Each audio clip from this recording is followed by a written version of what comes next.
Assalamualaikum warahmatullahi wabarakatuh. Bismillah, alhamdulillah, wassalatu wassalamu ala rasulillah. La hawla wa la quwata illa billah wa ba'du. Ila hadratin nabiyil mustafa Muhammadin sallallahu alaihi wasallam, alihi wa aswajihi wa auladihi wa dhurriyyatihil kiram, ila jami'i baqiyati sahabati wa tabi'in wa syuhada'i wa sholihin wal ulama'il amilin wa musannifin wa mu'allifin wa jami'il malaikatil muqarrabin wa sadatina sufiyatil muhaddiqin nususan ila sultanil awliya Asy-Syaikh Muhyiddin Abdul Qadiril Jilani wa sairil awliya illa wal awliya tis'ah ummatina wa abaina wa ajdadina wa jaddadina wa masyaykhina wa asadidina wa muallimina wa dawil hukumil wajibati alaina wa alal hadirina fi majlisina hada khususan ila man fatahadil qaryah khususan ila mu'allif hadzal kitab Asy-Syaikh Al-Imam Jalaluddin bin Kamaluddin As-Suyuti radhiyallahu anhum sayulillahi lahumul Fatihah. A'udzu billahi minasy syaithanir rajim. Bismillahirrahmanirrahim. Alhamdulillahi rabbil alamin. Ar-Rahmanir Rahim. Maliki yaumiddin. Iyyaka na'budu wa iyyaka nasta'in. Ihdinas siratal mustaqim. Siratal ladzina an'amta 'alaihim ghairil maghdubi 'alaihim waladdallin. Amin. Para jamaah, alhamdulillah pagi hari ini kita dapat berkumpul kembali di majelis yang penuh dengan keberkahan ini. Mudah-mudahan apa yang kita laksanakan dicatat oleh Allah sebagai amal soleh. Amin Allahumma amin. Para jamaah, kita lanjutkan kajian kita sampai bab 17. Bab 17. Kitab isine 40 bab. Saat ini bab 17, berarti belum separuh, kurang petang tahunan lah kurang lebih. Bismillahirrahmanirrahim. Qala al-musannifu rahimahullah ta'ala wa nafa'ana Allah bihi wa bi'ulumihi wa 'ada 'alaina min barakatihi wa asrarihi fid dharain amin. Al-babu tawiki kubab asabi'u asyara kang kaping 17. Iku fi fadilati sodakoti, tetap ing dalam nutur kautamane sodakoh, menerangkan tentang keutamaan sodakoh. Kita bahas dulu sedekah itu apa. Sodakoh dari sisi bahasa etimologi itu berasal dari kata sidqun. Sidik atau sidqun artinya benar. Berarti orang sodakoh itu menunjukkan kebenaran. Benar di dalam urusan apa? Satu, imannya benar, pemikirannya benar, perbuatannya benar. Sidik di dalam ranah ilmu tasawuf itu makom yang tinggi. Panjenengan membaca Quran itu ada kalimat minan nabiyyina was-siddiqina wasyuhada'i was-solihina wa hasuna ulaika rafiqa. Allah setelah menyebut para nabi, yang kedua disebut siddiqin. Enggak main-main. Jadi setelah para nabi itu orang-orang yang siddiq. Baru kemudian syuhada, orang-orang yang mati syahid. Baru kemudian solihin. Lah solihin tiba-tiba termasuk kategori bawah. Ya, padahal kita mencapai solihin aja kesulitan. Nek solihin tanggane dhewe koyoke gampang. Siddiq itu seperti itu. Siddiq yang bermakna benar, benar ilmunya, benar pikirannya. Bab ana wong niku bener ilmune tapi pikirane ora bener. Dadi ilmune digawe ngakali wong. Itu namanya pikirannya tidak benar. Jadi pemahamannya benar atau ilmunya benar, pola fikirnya benar, perbuatannya benar, hatinya juga benar. Nah, itu orang siddiq itu. Wah, nek kula jenengan adoh lah niki, wis pol adoh iki. Kita jadi orang soleh aja udah luar biasa ini. Nah, ini siddiq. Lah sedekah itu akar katanya sidqun ini tadi. Berarti terkorelasi, terhubung antara sedekah dengan kebenaran yang kami sebut tadi, itu sesuatu yang terhubung. Dalam hadis Rasulullah menyampaikan, alaikum bisidqi fa inna sidqa yahdi ilal birri wa innal birra yahdil ilal jannah. Alaikum, senantiasalah kalian bisidqi, menjadi orang yang benar. Fa inna sidqa yahdi ilal birri, dikarenakan kebenaran itu, siddiq itu akan mengantarkan kita menuju pada kebaikan. Wa innal birra yahdi ilal jannah, dan kebaikan itu akan mengantarkan kita pada surganya Allah. Jadi yang memerintahkan kita siddiq itu Rasulullah. Bahkan diperintahkan selalu alaikum bisidqi, senantiasalah jadi orang yang siddiq, orang yang benar, ilmunya benar. Nomor satu itu, ilmu benar itu nomor satu. Nah, ilmunya wis keliru, semuanya menjadi salah. Jadi pemahaman kita itu harus benar dulu. Jangan sampai pemahamannya salah. Kadang itu ono wong itu kalau sudah disesatkan pemahamannya, siapa yang menyesatkan? Allah. Jadi terkadang ada orang itu memang oleh Allah sengaja disesatkan pemahamannya. Ada itu di Quran itu. Ara'aitalladzi manittakhadha ilahahu hawahu wa adallahu Allahu ala ilmin wa khatama ala sam'ihi wa qalbihi wa ja'ala ala basarihi ghisawa. Ara'aita, apakah kalian tidak mengamati, manittakhadha ilahahu hawahu, orang-orang yang menjadikan kesenangan sebagai Tuhan. Apa menjadikan kesenangan? Hawa itu artinya kesenangan.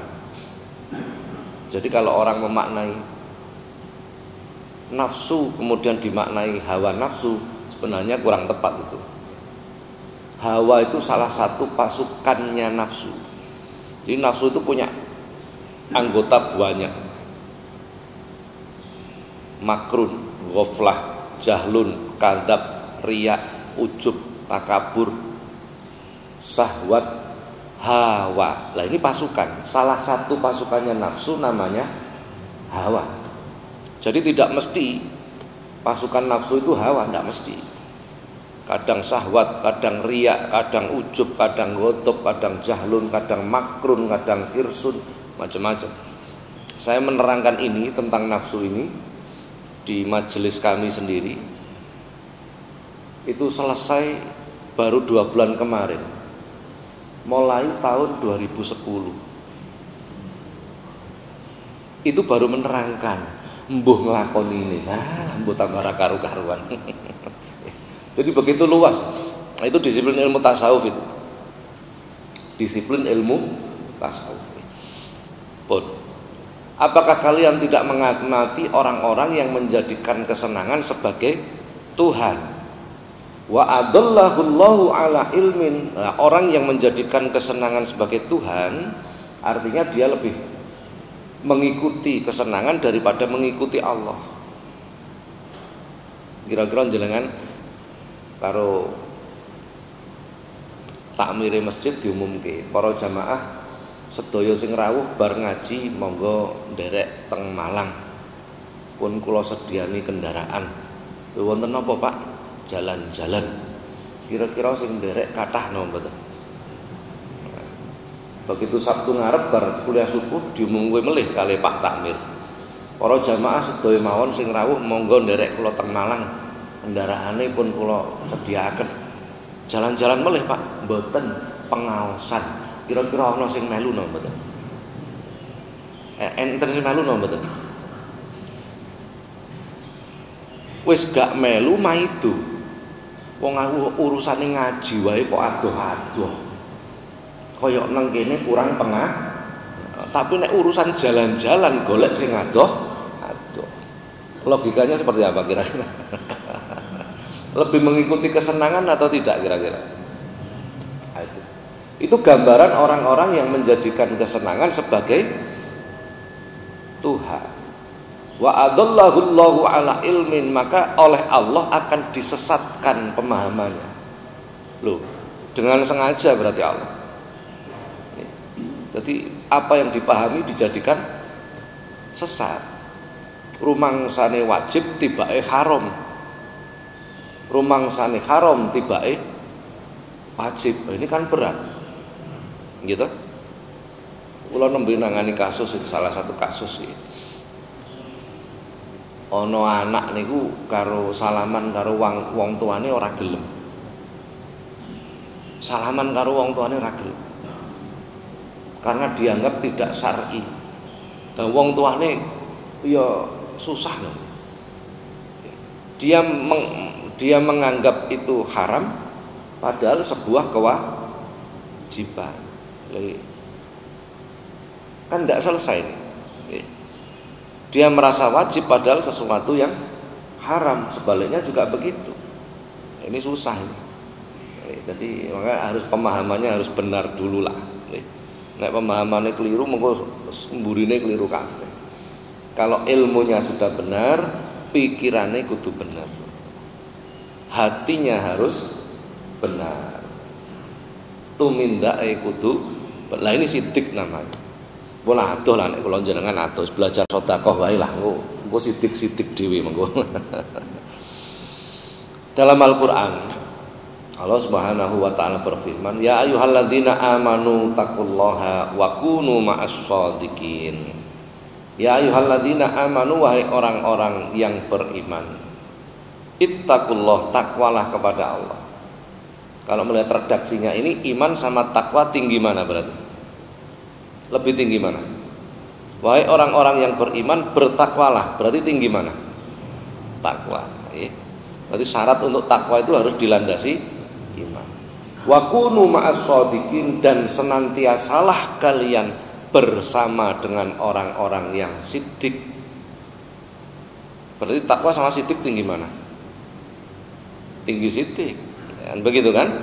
Orang-orang beriman disuruh takwa. Lah orang takwa itu disuruh selalu bersama-sama orang yang sidik. Ndompleng neng wong sing sidik. Itu bahasanya begitu. Kenapa kok disuruh dompleng? Ya karena orang yang benar, orang yang sidik itu akan membawa kebaikan bagi siapapun. Akan menjadikan orang yang bertakwa itu meningkat. Nah, ini Quran ini. Ya ayyuhalladzina amanu taqullaha wa kunu ma'as-shadiqin. Senantiasalah kalian bersama orang yang sidik. Kula jenengan kumpul wong apik ora suwe ketularan dadi apik. Kumpul wong elek ya ora suwe ketularan dadi. Itulah logika. Pun. Para jamaah, itulah sedikit gambaran tentang sidik yang merupakan akar kata dari sedekah niki wae. Hadis yang pertama. Qala Nabi sallallahu alaihi wasallam, dawuh sapa Kanjeng Nabi sallallahu alaihi wasallam. As-shadaqatu tawi sedekah iku tadfa'u nulak apa sedekah mitatasu ing mati Allah. Kata Rasulullah, sedekah itu mencegah mati dalam keadaan jelek. Lho ampun pol iki. Iku lho jenengan kepengin matine apik ya sing sregep sedekah. Kapan hari itu ada pertanyaan yang cukup bagi saya itu cukup lucu lah ini. Ana wong niku bertanya ngeten. Pak niki ana satu keluarga niku sampun nate kurban. Bapake wis, emake wis, anak-anake wis tau kabeh. Napa ngeten iki nggih sik kudu kurban malih. Akhirnya kalau jawab ngeten. Nggih, ketingali. Nek ana wong niku urusan mangan koyoke wingi ya wis tau, winginane ya wis tau. Leres mboten? Paham maksudnya ini? Jadi ketika kita berkata ngomong tentang kebaikan, kita seringkali mengatakan sudah pernah gitu. Tapi kalau kita ngomong tentang sesuatu yang menyenangkan, itu seolah-olah kita belum pernah melakukan. Wingi yo mangan, winginane yo mangan, tahun wingi yo mangan. Kita nggak pernah ngomong koyoke aku wis tau mangan. Nggak pernah. Tapi nek urusan kebaikan koyoke wis tau aku. Jadi seolah-olah kita berat untuk melakukan. Ini sedekah juga begitu, jangan pernah mengatakan wis tahu. Bah repot menggolek ngomong wis tahu. Susah nanti. Nah, jadi jangan pernah berhenti untuk melakukan kebaikan. Karena sedekah itu akan mencegah kita mati dalam keadaan jelek. Para jamaah, sedekah itu tidak mesti berupa harta, tidak mesti. Kita mungkin tidak mampu secara materi, memang tidak ada gitu. Tapi mungkin kita mampu secara tenaga, ya kita sedekah dengan tenaga. Ono tonggone loro, orang duit ngrewangi, ya sudahlah, dengan tenaga kita datang, apa yang bisa kita bantu. Berhubung tetangga ini sakit, gak iso resik-resik omah, ya kita bersihkan rumahnya, itu sedekah sudah. Wis gak duit tenagane loyo pisan. Ya sedekah dengan pikiran, barangkali kita bisa menyumbang pemikiran. Wis ra duwe duit, ra duwe tenaga, on pisan semerap on. Enggak patek pinter, enggak bisa kita sedekah dengan pikiran. Bagaimana? Ya terakhir sedekah dengan doa. Kita doakan, mudah-mudahan tetangga kita diberikan kesembuhan. Anek sedekah karo donga wae gak iso, berarti wis wayahe didongani. Wayahe napa wayahe didongani niku napa? Mati pisan. Wong karek ndonga kok ora iso lak wis pol. Jadi begitu, kepedulian itu seperti itu. Artinya tidak ada alasan bagi kita untuk tidak bersedekah. Tidak ada alasan pun. Tidak ada alasan sudah. Jadi orang mampu duit ya tenaga, orang mampu tenaga pikiran, orang mampu pikiran wis donga. Nek iso ya kabeh. Itu berarti wong loman, orang yang dermawan. Nah, sing susah itu begini, gak ngerewangi tajak, ya tak rewangi donga, padahal duitnya akeh. Nah, ini golongan wong medhit itu berarti ya. Nah, itu sudah melakukan tipu daya itu. Akal-akalan nggih. Bon. Para jamaah, suatu ketika Nabi Ibrahim niki kedatangan pengemis, ana wong njaluk. Dia mengatakan ke Nabi Ibrahim beberapa hari belum makan. Ditakoni, kowe wong endi? Kula tiyang mriko. Ternyata orang ini orang Majusi. Orang Majusi, wong sing nyembah geni. Terus Nabi Ibrahim mengatakan, urusan mangan sak lawase uripmu tak tanggung. Orang ini usianya sekitar 50 tahun lagi. Urusan manganmu selagine kowe urip, aku sing nanggung. Ning syarate kowe kudu nyembah Gusti Allah. Kata Nabi Ibrahim begitu. Dengan catatan engkau harus menyembah Allah. Maka urusan makanmu selama aku hidup, kamu hidup, aku yang nanggung. Apa kata orang Majusi? Gak kok keimangan rapaten ngun balik mulai.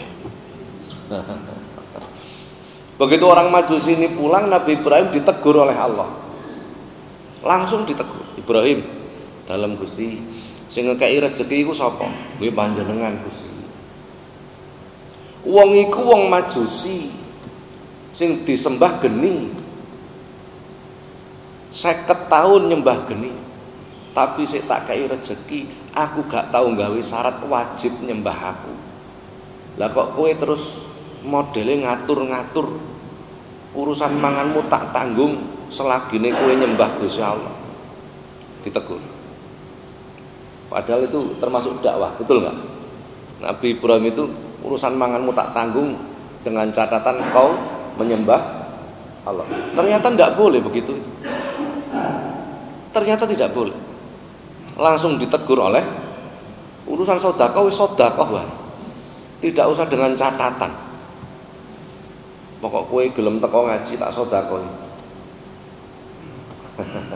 Padahal itu kebaikan loh, begitu ya. Karena kebaikan itu tidak bisa dipaksakan. Orang itu menjadi baik jangan dipaksakan. Dan cerita tentang kitab Minahus Saniyah. Seorang ulama, seorang wali besar namanya Sahal bin Abdullah At-Tustari. Dalamnya teng ereng-erenge gunung. Napa ereng-ereng gunung niku? Gunung kan, nah ngaten nggih. Omahe teng isor. Teng dhuwur niki omahe wong Yahudi. Suatu ketika dari kamar mandinya orang Yahudi ini bocor. Airnya turun ke bawah, masuk ke empere Syekh Sahal bin Abdullah At-Tustari. Ambune ra karu-karuan. Bendina diresiki karena dia tahu itu sesuatu yang najis. Suatu ketika wong Yahudi niki liwat teng ngarepe omahe Syekh Sahal bin Abdullah At-Tustari. Didelok beliau sedang bersih-bersih, ditakoni, "Lho Mbah, ngresiki napa?" "Niki lho ana kotoran." Kali wong Yahudi niki didelok, "Lho, niku saking griya kula, Mbah." Syekh Sahal itu pura-pura ndak tahu. "Lho mosok to?" "Nggih ketingali." "Lho jenengan kok mboten matur, Mbah?" "Mboten napa-napa." "Ngeten iki wis mulai kapan jenengan kok mboten matur mendel mawon?" "Nggih enten nek 20 tahun." 20? Pak, ini akhlak. Kira-kira jenengan talangi tangga bocor mlebu ning omahe jenengan 2 dina nek betah gak ngomong pirang jam. Loh ini akhlak. Akhirnya orang Yahudi ini merasa bahwa beliau ini orang yang berakhlakul karim. Orang kadek dikongkon mlebu Islam dulu. Betul enggak? Akhlak. Inilah yang disebut lisanul hal afsahu min lisanil maqal. Perbuatan itu lebih tajam daripada ucapan. Jenengan ngongkon wong, ngongkon anake salat, ngongkoni nyeneni tapi tidak memberikan keteladanan. Maka anak akan melakukan sholat tapi dengan terpaksa. Maka tidak akan muncul kebaikan dalam hatinya. Ora usah dikongkon, ora usah diseneni, tapi tampil sebagai contoh. Anak iki ndelok bendino bapake aktif jamaah untuk metu sarungan, ndak pakai dikongkon. Bapakku santri, muni-muni dhewe. Nggih mboten. Kula niku sampai kula niki nek metu anak niku mesti kula pamiti. Nduk Abi berangkat. Kemana Abi? Ngaji. Saben metu pamitan kula ngaji. Mengko nek kula teng pasar gak kathik pamitan. Nek liyane ngaji kula mboten pamit. Wis moro-moro metu ngono wae. Karena akan mempengaruhi pikiran anak, gitu. Suatu ketika dia akan merasa, bapakku saben metu urusane ngaji. Lah nek kula pamit tengah anak urusane nang pasar utawa kerja. Nduk, Abi berangkat. Kemana Abi? Kerja. Apa yang terbentuk? Apa yang terbentuk dalam pikiran anak? Bapakku itu dino-dino kerja. Gitu. Dari hal yang kecil kita mencoba Pun ini gambaran ya. Gambaran itu seperti itu. Pun hadis kedua. Waqala sallallahu alaihi wasallam lan dawuh Kanjeng Nabi sallallahu alaihi wasallam. Sedaqatus siri utawi sedekah kang samar iku tudfi'u ngleremake apa sedekah kang samar ghadaba rabbi ing bendune pangeran. Wa sedaqatul alaniyati lan sedekah kang terang-terangan iku junnatun dadi tameng minan nari saka geni neraka. Sedekah yang kita sembunyikan kata Rasulullah yang tidak ditunjukkan orang itu akan meredam murka Allah. Meredam murka Allah. Masya Allah. Gusti Allah itu nek ndelok kula jenengan. Niku asline wis kudu ngamuk wae. Nggih. Para malaikat niku setiap hari izin kepada Allah untuk menghancurkan manusia tiap hari. Semua malaikat. Wal malaikatu yasta'dinu rabbahu antuhlikahu. Setiap hari para malaikat itu minta izin kepada Allah untuk menghancurkan manusia. Wal bahru, adapun lautan, setiap hari izin kepada Allah untuk menenggelamkan manusia. Kenapa? Karena banyak berbuat dosa. Karena banyak berbuat dosa. Lu kok ana wong sedekah gak ditunjukkan, berusaha disembunyikan, ini akan meredam murka Allah. Kudune ngamuk ora sida ngamuk. Wa shadaqatul alaniyati, adapun sedekah yang dilakukan terang-terangan, junnatun minan nar, akan menjadi tameng kita dari api neraka. Sedekah diketokno niku oleh. Boleh. Urusan ikhlas atau tidak itu urusan hati. Urung mesti sing gak diketokno terus disebut ikhlas durung karuan. Sing diketokno terus gak ikhlas ya belum tentu. Saya berikan sebuah gambaran nih. Panjenengan ngejak anaknya seusia 5 tahun lah, teng masjid. Terus panjenengan ngejak melbu masjid sholat, terus ngetokno duit dilebokno kotak, ditunjukkan dengan sengaja kepada anak. Apa ini namanya? Apa namanya? Mengajarkan kepada bahwa bapakku ini pokoknya saben melbu masjid mesti nyemplungno, menunjukkan. Apakah ini disebut tidak ikhlas? Belum tentu. Coba Anda bayangkan, bila orang itu melakukan kebaikan dan disembunyikan semua, maka tidak akan ada syiar, dakwah tidak ada. Jadi ono sing perlu diketokno, tunjukkan, tapi juga ada yang perlu disembunyikan. Ini dalam rangka syiar supaya wong niku lho nggih, ngeten. Beberapa hal kita harus di depan. Beberapa hal, umpamane kula kebetulan saya menjadi guru ngaji umpamane suatu ketika tenggane satu masjid itu minat untuk sedekah itu kurang. Suatu ketika ada kasus ini, jadi di sebuah masjid itu minat untuk korban itu kurang. Jadi masyarakatnya itu interestnya kurang. Akhirnya saya korban, saya taruh di masjid itu. Kulo kan nulis jeneng kulo, tulisan jenengku. Itu menunjukkan, betul nggak? Itu ditunjukkan, dengan sengaja ditunjukkan.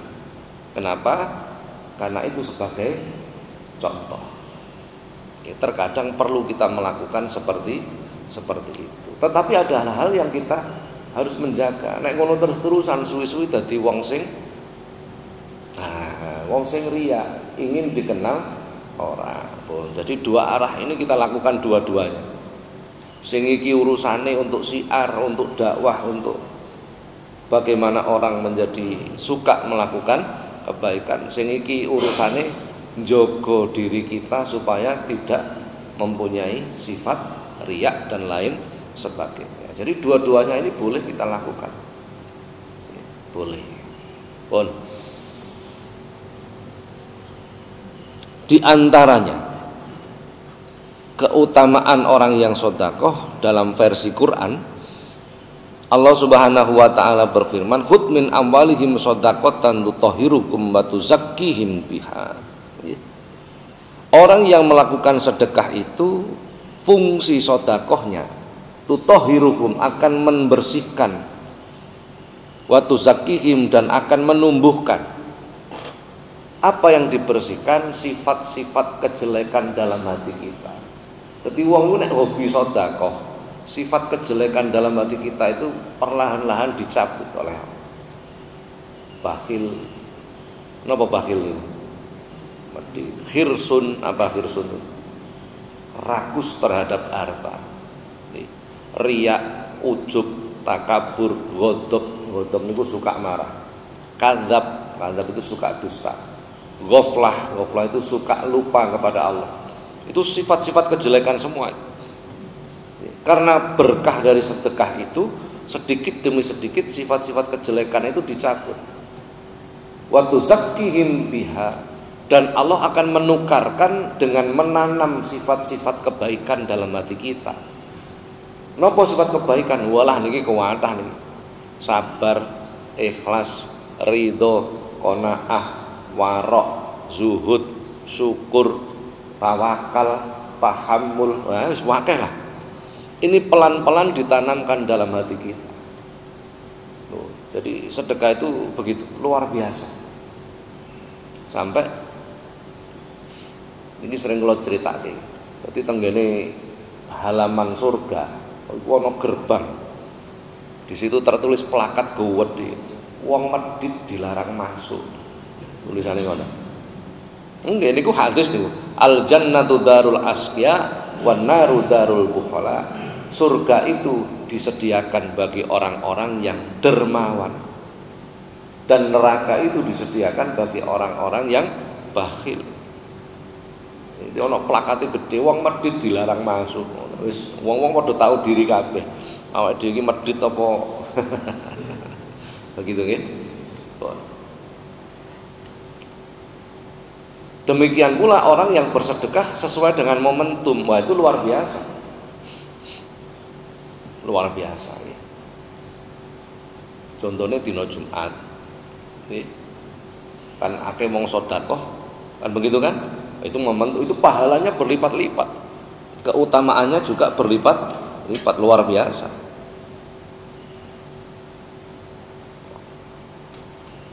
Contohnya mulai bulan Muharram, nah sebentar lagi nih. Sedekah di bulan Muharram luar biasa. Apalagi dikhususkan kepada yatim kan begitu nih. Itu termasuk keutamaan yang bisa dilakukan di bulan Muharram. Pun mumpung bahas Muharram sekedhik mawon. Di bulan Muharram itu ada satu hari yang luar biasa. Disebut Asyura. Asyura itu apa? Wong Jawa nyebute suro. Bulan apa iki Kang? Bulan Suro. Sebenarnya itu Asyura. Asyura itu tanggal 10 Muharram. Nggih. Wong Jawa kiwan nyebut Asyura wis Suro ngono wae. Asyura itu luar biasa. Betul itu. Di antara sejarahnya Asyura, sebagian kecil mau. Nabi Adam itu bertobat kepada Allah 200 tahun. Enggak diterima tobatnya. Ini yang berdoa seorang nabi. Tobat kepada Allah 200 tahun. Lah, diterimanya tobatnya Nabi Adam yauma Asyura, 10 Muharram. Jadi hampir semua nabi itu mendapatkan ujian yang berat dari Allah.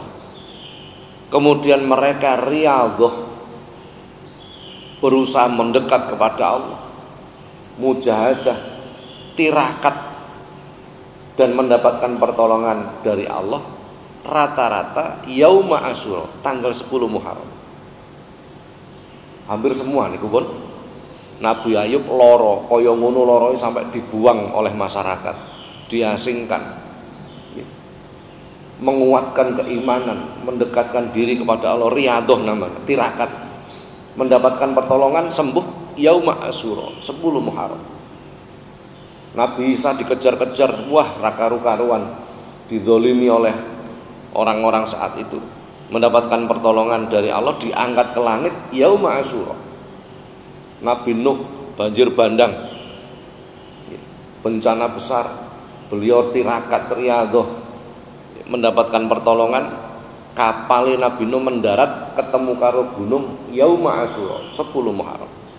Nabi Musa diuber-uber Fir'aun, didolimi gak karu-karuan, beliau tirakat, rekoso lah, mendapatkan kemenangan yauma Asyura.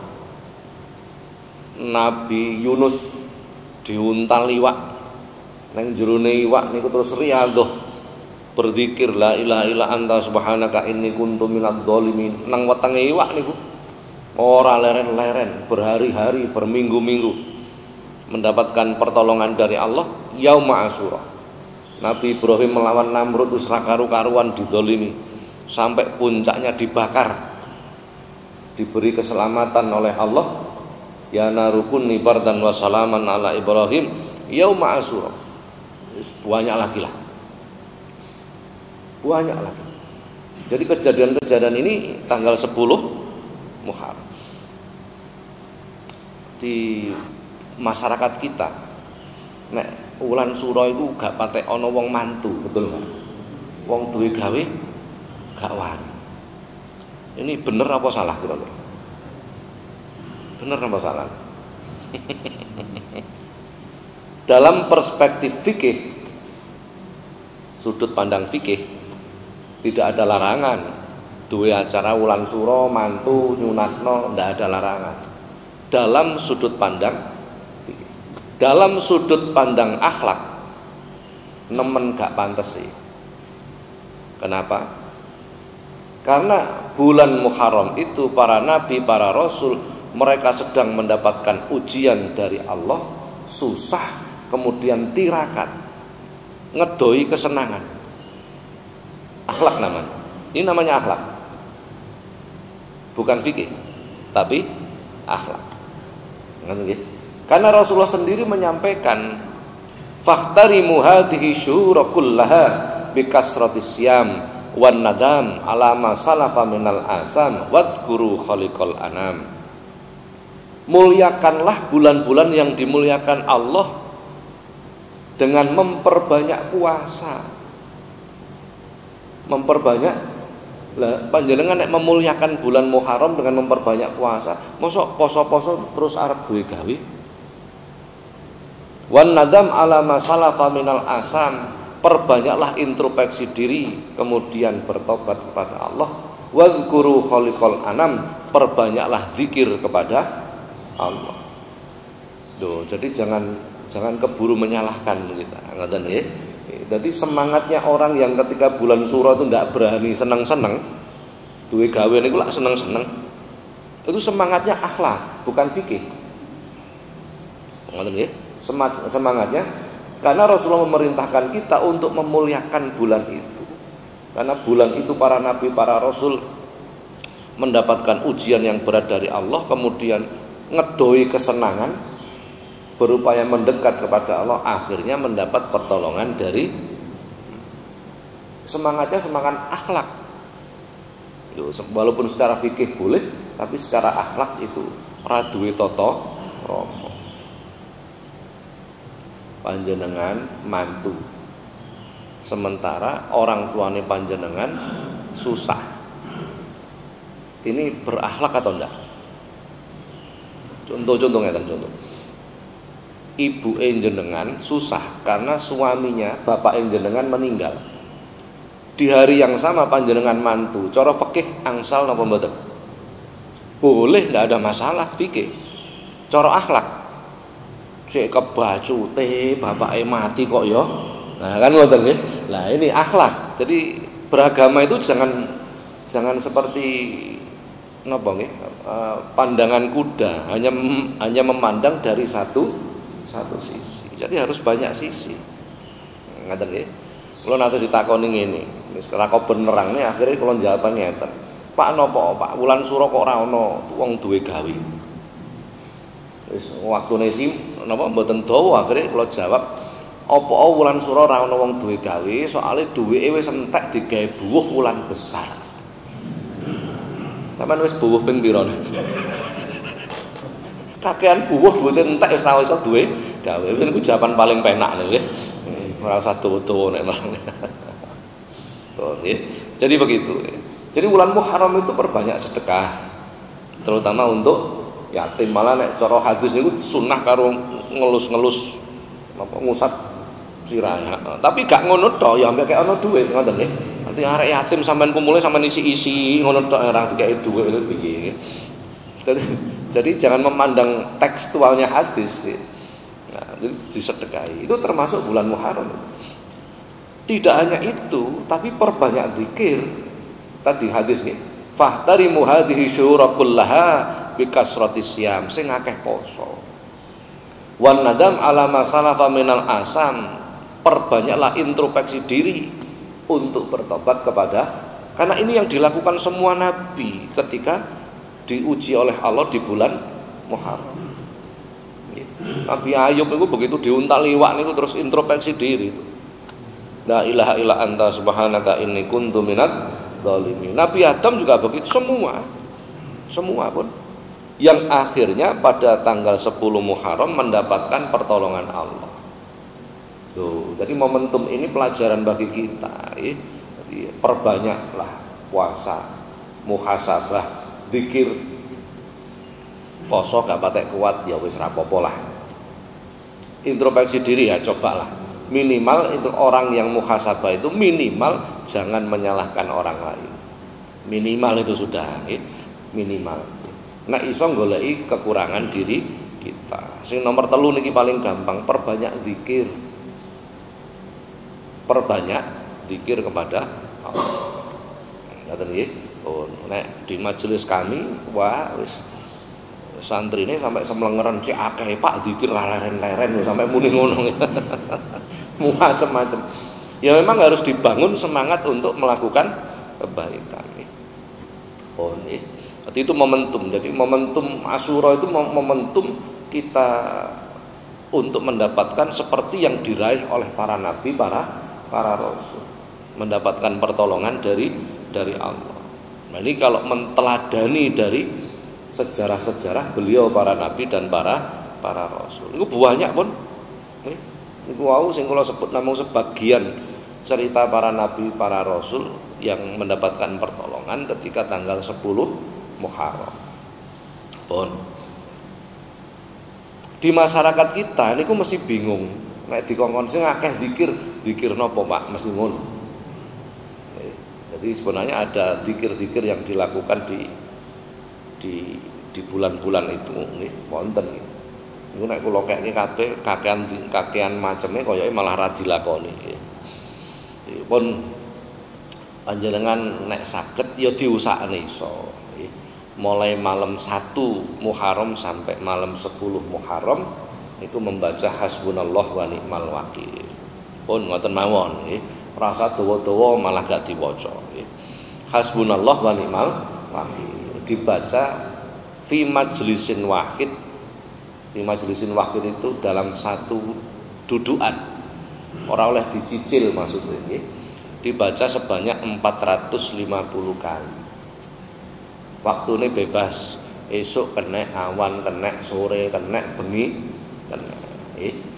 Sekali duduk dibaca 450 kali.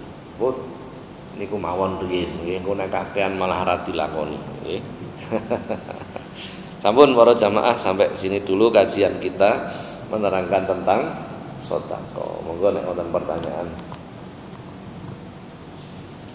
Nggih, monggo.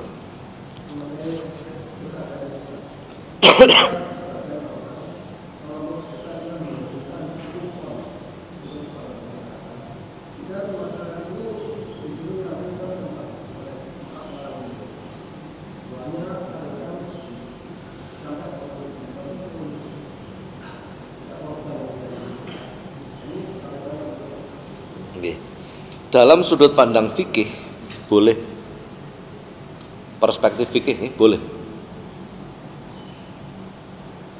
Kita bersedekah dengan membagi kupon, kemudian yang disedekahi itu datang. Saking akeh sedekahi, akhirnya antri-antri, akhirnya muncul korban. Dalam sudut pandang fikih boleh. Dalam sudut pandang tasawuf bagaimana? Ini harus luas beragaman ini. Seorang ulama, seorang dzurriyah, namanya Imam Ja'far Shadiq bin Muhammad Al-Baqir bin Ali Zainil Abidin bin Husain bin Muhammad sallallahu bin Ali bin Fatimah bin Husain. Ja'far Shadiq bin Muhammad Al-Baqir bin Ali Zainil Abidin bin Husain bin Fatimah bin Muhammad Rasulullah sallallahu alaihi wasallam. Jadi keturunan Rasulullah. Imam Ja'far Shadiq itu dalam masa beliau itu tidak ada orang yang tidak bisa makan. Sak melarat-melarate wong iso mangan. Ana wong melarat sesuk tangi turu buka pintu rumah, di depan rumah wis ana makanan. Ana wong melarat keluargane loro, pagi bangun tidur buka pintu di depan rumah ada uang. Ternyata beliau Imam Ja'far Shadiq begitu meninggal dimandikan, tenggene pundaknya itu ada luka bekas pikulan. Tibake saben bengi keliling tenggene masyarakat untuk bersedekah. Bukan orang disuruh ngambil, tapi beliau yang menghantarkan. Sedekah itu hakikatnya yang butuh orang yang bersedekah, bukan orang yang disedekahi. Gitu? Coba kita pikirlah. Sedekah itu yang butuh siapa? Kita yang bersedekah, bukan yang disedekahi. Karena kita butuh supaya hilang kejelekan dalam hati kita, supaya tumbuh kebaikan dalam hati kita. Jadi orang yang bersedekah yang butuh. Ini perspektif tasawuf. Maka sebaiknya kita yang datang untuk memberikan. Kula izin Pak, engko didelok wong mboten penak, ngongkon wong boleh. Itu lebih diutamakan. Lebih diutamakan. Jadi kalau panjenengan minta pendapat saya mengambil pendapat yang kedua. Walaupun secara fikih boleh dilakukan, tapi saya lebih cocok yang kedua ini tadi. Karena semangat sedekah itu yang butuh itu orang yang bersedekah, bukan yang disedekah. Jadi boleh ditum kupon, engko kongkon mara nang omah ya, njupuk jatahe dhewe-dhewe kaya antri BLT, monggo. Itu fikih boleh, bukan sesuatu yang haram. Bukan sesuatu yang haram. Tapi kalau saya memilih cara yang tidak begitu, aku tak mbayari wong iki dumno ning wong-wong wis karuan ngono. Umpama duwe-duwe akeh ngono, ora duwe duit ya gak iso. Jadi begitu Bapak. Nah, ada yang lain? Nggih, monggo.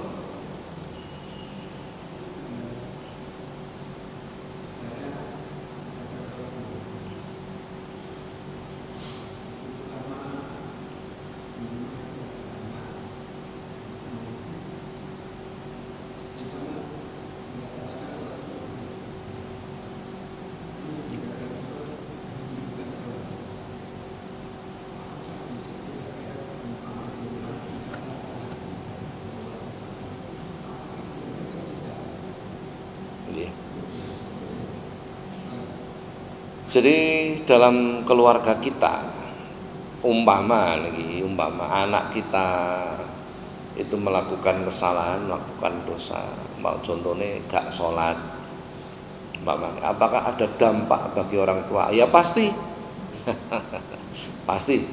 Jadi kita sebagai orang tua itu punya kewajiban. Ku anfusakum wa ahlikum naro, jagalah dirimu dan keluargamu dari api. Pemene sing lanang niki. Wah niku nomor 1 dihisab. Sebagai kepala rumah tangga. Iki bojomu kok ora paham bab sesuci iki piye? Kamu dadi wong lanang iki pokro ora diseneni karo malaikat nggih. Gak tahu kok wulang to bojomu. Anu kula dhewe nggih mboten paham. Wah nyonyor wis ngene ae nggih. Ha wis ora paham kok. Gak kok budalne ngaji, gak kok golekne guru sing paham. Wis seneni entek-entekan karo malaikat niku. Wis ngerti anakmu ora salat kok jarno wae.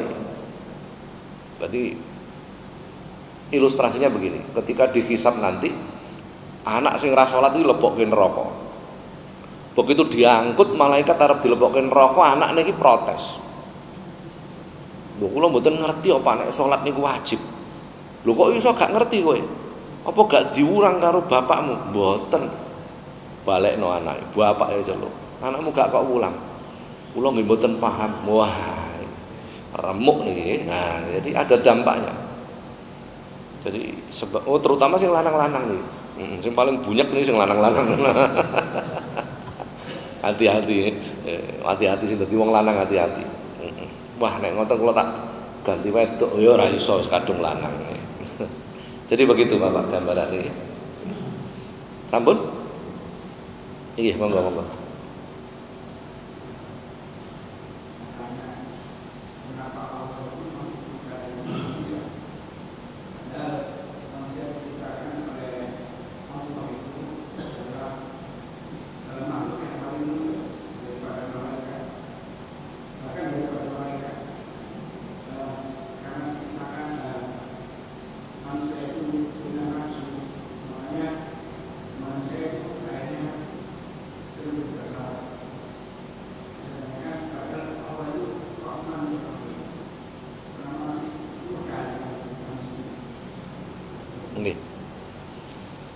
Kenapa Allah itu seringkali murka dengan manusia?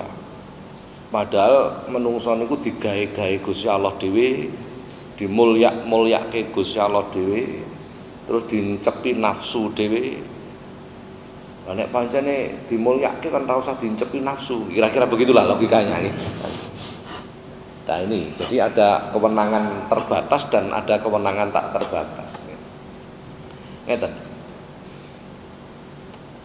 Sebuah cerita saya ilustrasikan melalui sebuah cerita tentang kitab Minahus Saniyah. Ono cerita ada orang ahli ibadah, gak leren-leren ibadah.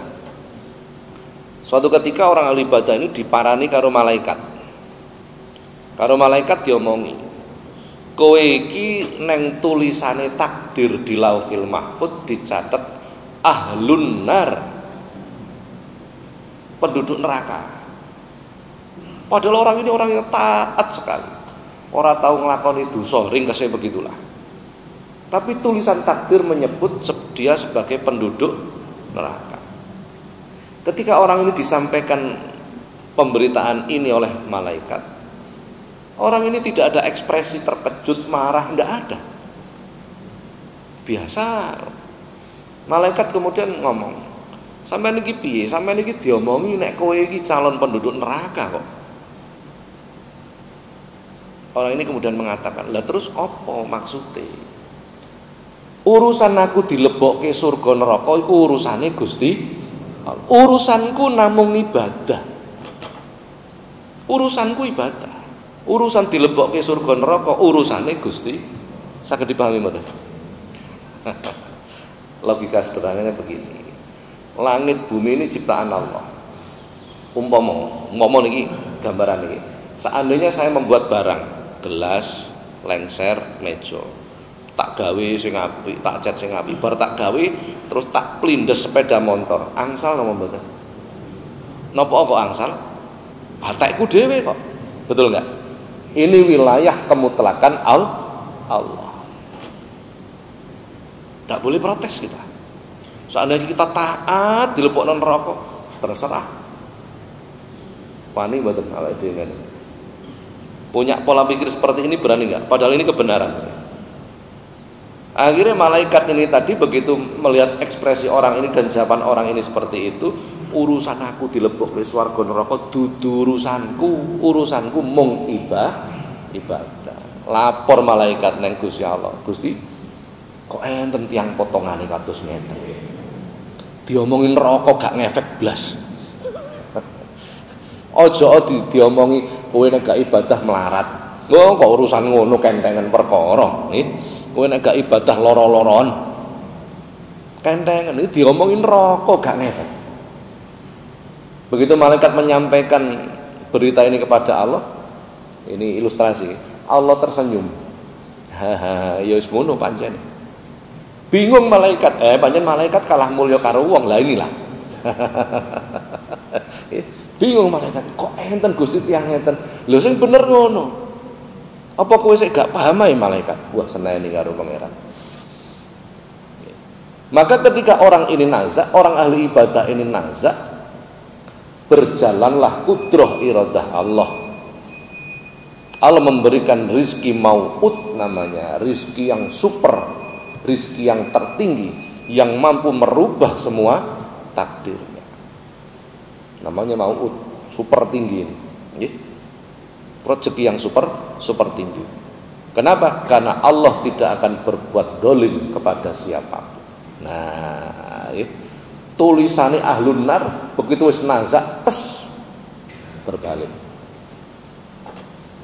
Sak kenekku. Lah kowe ngibadah apa sebab kepingin swarga? Lah kowe ngibadah apa sebab wedi neraka? Nek sebab pengin swarga berarti ibadahmu bukan lagi lillahi.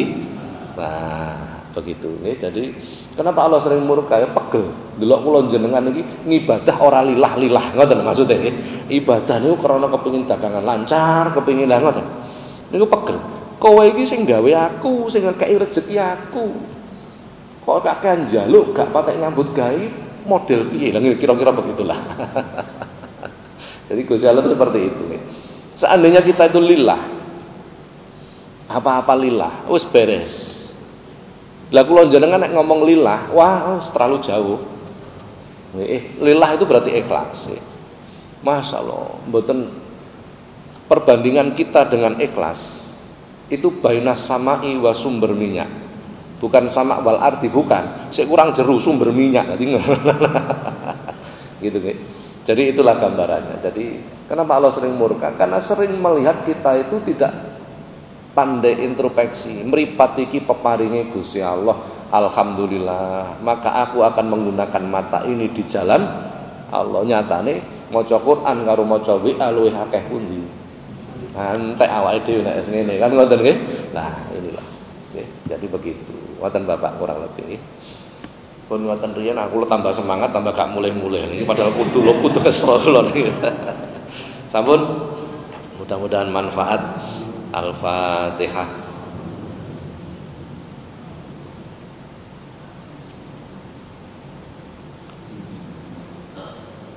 Assalamualaikum warahmatullahi wabarakatuh.